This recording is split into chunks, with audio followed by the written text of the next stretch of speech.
Good evening, everyone. Let's talk about something we Malaysians love, money. Or more specifically, how to turn a bit of money into a lot of money. Now, there's a word that escapes me for now, but it's going to appear between these two parentheses.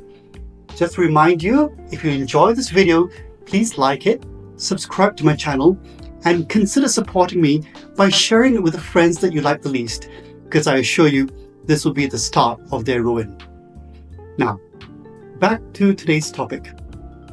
If you're earning around 4,000 ringgit a month, you've probably had this thought at least once. Should I invest in Bitcoin? Or should I just stay out and use that money to, pay off my PTPTN loan, maybe? We've all thought about Bitcoin. On one hand, Bitcoin has turned some people into millionaires. On the other hand, it has also turned many people into broke philosophers as they sit in their Myvis outside a rented old house while scrolling through Google for pictures of a Lamborghini and a mansion thinking, could have been me. So today, let's settle this. If you're earning 4,000 ringgit, should you give in to the temptation to invest in Bitcoin? Or should you just enjoy your humdrum, meaningless life in peace? Number one, Bitcoin sounds cool, but do you even understand it? First of all, before you invest in anything, you need to ask yourself a very important question.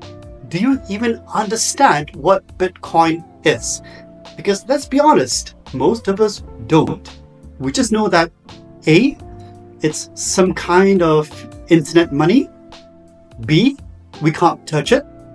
Bitcoin likes to copy MC Hammer. Can't touch this. And C, Elon Musk tweets about it sometimes. Now, trying to understand Bitcoin is like trying to understand why the Malaysian weather is hot but also rains at the same time. Confusing, unpredictable, and sometimes completely catches you off guard. So, if you're already struggling to understand your EPF statement, maybe Bitcoin is not for you yet. Number two, can you afford to lose money? Let's be real, investing is great, but only if you can afford to lose the money. If you earn 4,000 ringgit, let's break this down. 1,200 goes to rent, unless you still live with your parents, in which case 600 ringgit for the car loan, because you still need to potong that Porsche in your Myvis, right? And thirdly, 400 ringgit for petrol. Even with subsidized fuel, we still complain. 1,000 ringgit for food, because let's be honest, you suck at cooking. 800 ringgit for bills such as Netflix, Grab rides, and those impulsive Shopee purchases. Which means at the end of the day, you have about 34 cents left. Now, Bitcoin sounds tempting, but can you really afford to put your precious last 500 ringgit into something that could double or disappear overnight?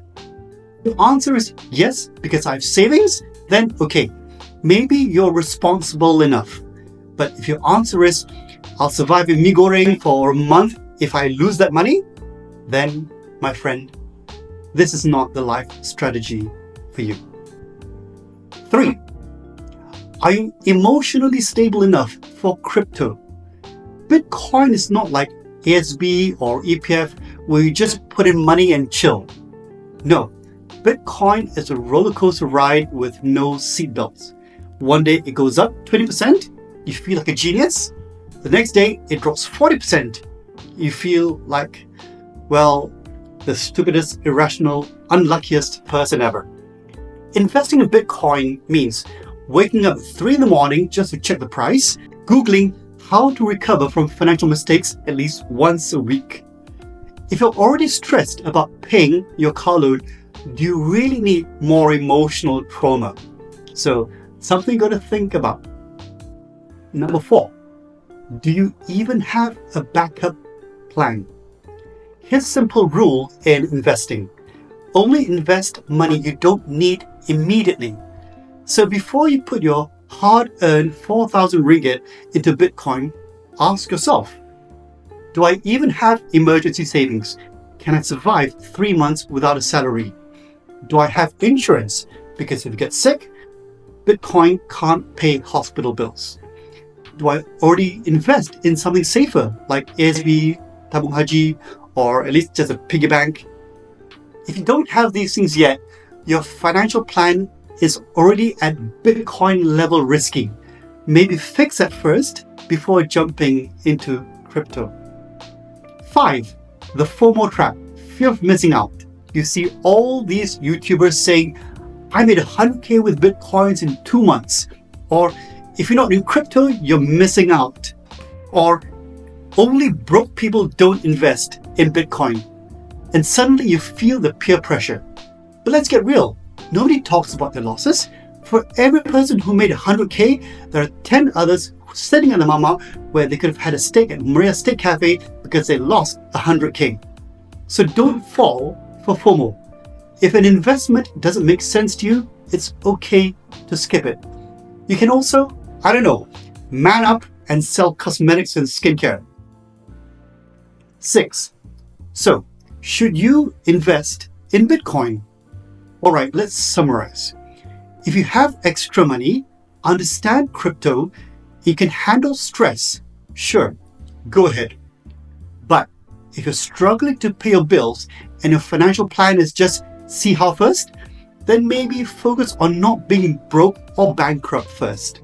Because at the end of the day, Bitcoin is like dating someone exciting but unpredictable. It could change your life, it could also ruin you. So if you're not ready for the risk, maybe just don't yet. 7. Alternative investments for normal Malaysians. If you still want to invest, but Bitcoin feels like a gambling addiction in disguise, here are some safer alternatives. Number 1, ASB, tabung haji, EPF, because sometimes the old ways are the best. 2, stocks, but stick to companies that don't disappear overnight. 3, REITs. If you can't afford property, invest in people who can. 4, a side hustle. Make something, then sell it. Because let's be honest, if you turn that 4,000 ringgit into a profitable side hustle, you might not even need Bitcoin to begin with. Be your own investment. So, my dear Malaysians, if you're earning 4,000 ringgit and think about Bitcoin, ask yourself, do I understand it? Can I afford to lose money? Do I have other savings? Do I like emotional suffering? If you answered no to any of these, maybe it's time to just enjoy your 4,000 ringgit, invest wisely, and let Bitcoin be somebody else's drama. I'm Imran. I'm in the same boat as you, and here's wishing you all fat wallets, low expenses, and zero financial regrets. Thank you.